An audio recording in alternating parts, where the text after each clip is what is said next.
Hello, everyone. Welcome into TexAgs Rewind, presented by the 4-time Retailer of the Year Specs in our makeshift Rollo Insurance Studio, Denver, Colorado. David Nuno, Luke Evangelist. Luke, your favorite part of the program? My favorite part of the program had to be the banners in the back. Aren't you glad you finally got them for a road show? I've had them at road shows before. I just remember the one in Miami that showed up after the show that you didn't know how to use mail. Look, as we've discussed, that was not on me or Cade. There was miscommunications with the post office, but when you want something done, you send them as a checked bag with Luke Evangelist, and I'll get them there. Yeah, you will. And then you try to give them off back to me to bring back. Oh, why don't you guys take it? Anyway, favorite part of the show? Trisha Ford. Okay, Trisha Ford was great.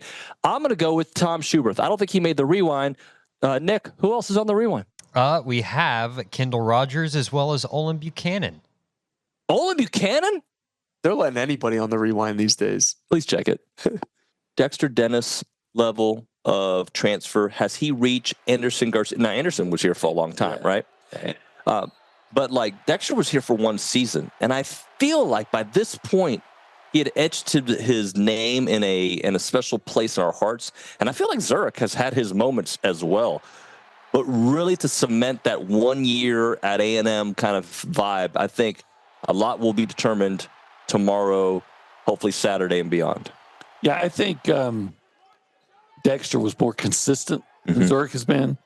But if there's ever a moment to make your mark, it's in the NCAA tournament. But, you know, and I'm maybe getting ahead of ourselves here, but when I look at Zurich, and I've seen how fast he is on the drive, but let's face it, some of the the athleticism, the height, the length, all those things in the SEC, especially this year, probably been greater than he'd seen in the past.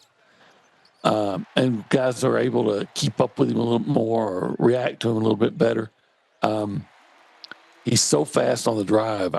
I've got to believe that he's going to be able to capitalize on that speed against Yale. Yeah, I think so as well. But I think for him to have his name etched in a little different category, I think this week will go a long way. And you know, Dex was great. You know, I know that they were disappointed in the Penn State game, but I just think when you think about his moments throughout the year, and if it wasn't for Zurich, I don't know if they're in this position early on because he had to carry them. He did, you know, go back to that game against Oklahoma where he was spectacular. And he's had other games where he's been really good. Now, he struggled against Texas, I think, 3 of 19. I don't expect to see that anymore, but I just think the matchup is good for him. Yeah, I agree.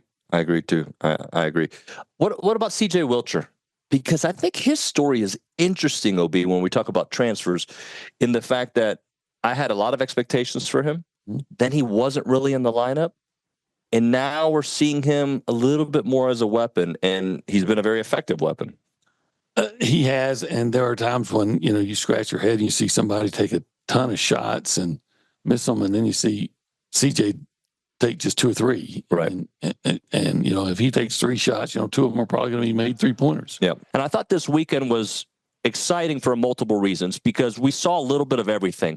We saw dominant pitching. We saw your team be tested in that first game and have to get some resilience, especially after that first inning. And you had a dominant performance as well. You mix all the ingredients. I bet you came away very happy after the weekend. Yes, I was. I felt like the first game we had some bumps there, but we overcame them. And I thought Lefty just was fantastic this weekend. She was lights out, kept us in both the games. I felt like Sunday she was even better than she was on Friday. And it was good to get Sydney Peters back on the hump. So it was overall a great weekend. When it comes to SEC baseball and SEC softball, there's an adage, don't get swept on the road. How nice is it to go on the road and sweep, especially coming off a heart-wrenching series loss to Florida? Yeah, I mean, wins in this league is they're at the premium. And I talked to the team about that after Saturday's win of don't take tomorrow lightly because, A, it's going to be hard. Sunday's a gut, day. But the other thing is wins are such, like I just said, a premium in our conference, and you have to take them whenever you can get them. Talking to Trisha Ford here on TexAgs Live. Let's talk a little bit about what's ahead. All right, so you've been playing, and you play in this conference that every week it's like a gauntlet, right? But not getting too high, too low based on what happens from each series to the next series. Yeah, I mean, that's the key. I think, of all of our teams, they're all ranked, in the top, let's say 30 in our sport. And so for us, this is just a great way to prepare for postseason. Every weekend is a regional, super regional type of matchup, could be World Series matchups. And so you're just getting so many of those great reps of facing good arms, good defense, good bats, how to adjust, how do you adjust pitch by pitch, at bat, and then day 1, day 2, day 3. So these are just really good reps that most people in our sport don't have a conference like this. So we just get a lot of reps that are going to help prepare us for the postseason. I remember a year that George Horton, a Hall of Fame coach, had a supremely talented team in Cal State Fullerton back in 2005, or was it 2004? I think they had a losing record halfway through the season in the Big West, and they ended up winning the national championship. So after that, I no longer say a team can't turn the tide.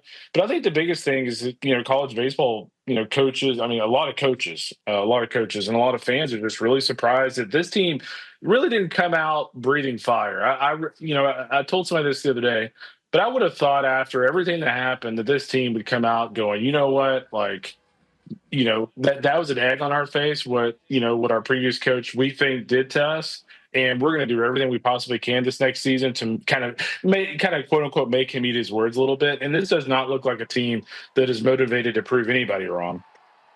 Here's a hard question to ask because we've only had one SEC series. Okay. Yeah. At what point is it too late? All right. Because I can look at it multiple ways. I can look at A&M going to Vandy this weekend, sure. Actually tomorrow, starting their series tomorrow, and winning 2 of 3, and not all is forgotten, but you're like, ah. But if you have a rough weekend or you get swept or you go 1 and 2, like at what point early in the season are you out of it in the SEC? Yeah, if you get swept this weekend, you're in a tough spot because you get Kentucky and South Carolina at home 2 of the next 3 weekends, but let's just rattle off some of these names. You go to Tennessee on the road between those 2 series. After South Carolina, you got at Arkansas, at Texas, and LSU back-to-back weeks. I don't want to say this weekend's a must-win, but if you lose 2 out of 3 or get swept this weekend, you're going to have to still a series somewhere. Which means, you know what, they may be in a position which is kind of crazy. We thought that Texas would be on the other shoe here. Or on the other foot here. They may have to go to Austin in a must-win situation in that series later in the year. Goodness gracious. What Yale's good at doesn't necessarily work against A&M. And then I asked him, what is the kind of team that beats A&M? And he said, well, what Yale's good at. Yeah. But the difference was athletically and the volume of threes that they take, right? They don't take that many that will burn you. Right. Like, I think, what was it? 33% of their shots are from 3. Right, but weren't they in the championship game? I think 9 of 13, something like that. 13 of 23. Okay, that's a lot of threes actually in that particular game. Yeah. I would assume it will be more like that, but I understand what he's saying is, sure, these other teams that A&M have played against aren't necessarily 3-point shooting teams. They're 3-point shooting. They got guys in the SEC that can hit threes, obviously, but it's more based on a scramble as opposed to an offensive identity. Yeah, and I think Yale, as any Ivy League team is, stereotypically, they are a very smart team, a smart collection of players, a smart collection of coaches. You would expect. Yeah. You got to be smart to go to Yale. So they take smart shots. They don't force anything. They don't play out of their own system. I think sometimes A&M is guilty of playing out of their system. And what I mean by that is in the first 10 seconds of the shot clock, taking the first look they get from 3. And sometimes that works. Sure. Wade Taylor can have the green light to fire whenever he wants to, but that doesn't work for everyone on the team for every possession. And sometimes they get caught in those long scoring droughts, but a team like Yale doesn't. And there was this graphic that was put on Twitter yesterday. Yale leads the NCAA tournament teams in 10-0 runs, which are called kill shots per game. They average 1.04. So and A&M gets hit by several of those. Well, so you would think, but A&M only gives up a kill shot once every 4 games. They give up 0.27 a game. Okay, what I was going to say is it feels like they do. Yes. What they give up is minute droughts where you go 3, 4, 5, 6 minutes without really getting a bucket. Exactly. And that allows teams to get, and sometimes that stat can be misleading because how many times has A&M given up like an 8-0 run or a 9-0 run? But 10-0 is statistically significant. And the problem is A&M is 4th in kill shot margin, which is great. But you wouldn't think they go on as many kill shots as other opponents because they get like 0.85 per game. So pretty much averaging 1 per game, but it doesn't feel like that because their 10-0 runs take 4 and 5 minutes to matriculate, not I love 1 that and 2 word. minutes. Matriculate's a fantastic That's SAT word right there. It's a word that I've used not often, but I use it. So, all right, let's class up the joint. Let's go to the Angry Elephant News and Social Center to close out the program. Kaylee, give me your favorite part of the show that maybe made the rewind and tell us what to do afterwards. Well, I was going to say Tom Schuberth, but I'm going to go with Kendall Rogers. Okay, and then tell the people what to do. Like, comment, share, and subscribe, and tell your friends.